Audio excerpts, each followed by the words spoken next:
Jadi uronyo lentamah baca tu. Hana payah fikir-fikir payang-payang dah dari kawaknyo duk gubernur, kawaknyo duk bupati.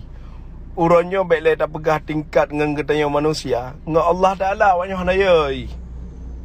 Sumpah wate-wate pelantikan, wate pelaksanakan sumpah demi Allah, wallahi, yang janji dengan Allah awaknyo. Tapi wate tak kalempui bubut. Membacut dan nak ingat kesumpahnya. Mengendai manusia hati orangnya. Ya Allah yang pejat awaknya, yang pehudip awaknya, yang binyawang awaknya, yang pemati awaknya, yang pesakit awaknya. Nyan hanaya. Pulang kena manusia.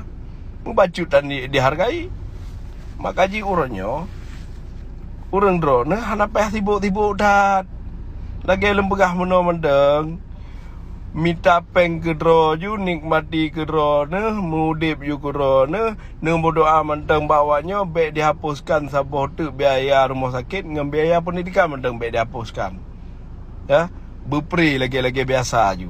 Nya mentang menye masalah biaya udip orang dro ne hanai tanggung leo. Biaya paji hubu wak dro ne hanai tanggung leo. Biaya ya jajan tu anak miak jek kula tu ro hanai tanggung leo. Masalah PKH nya biasa. PKH hanya bantuan daripada pemerintah pusat yang pengen rakyat cit, mana yang pengoknya ju yang menang.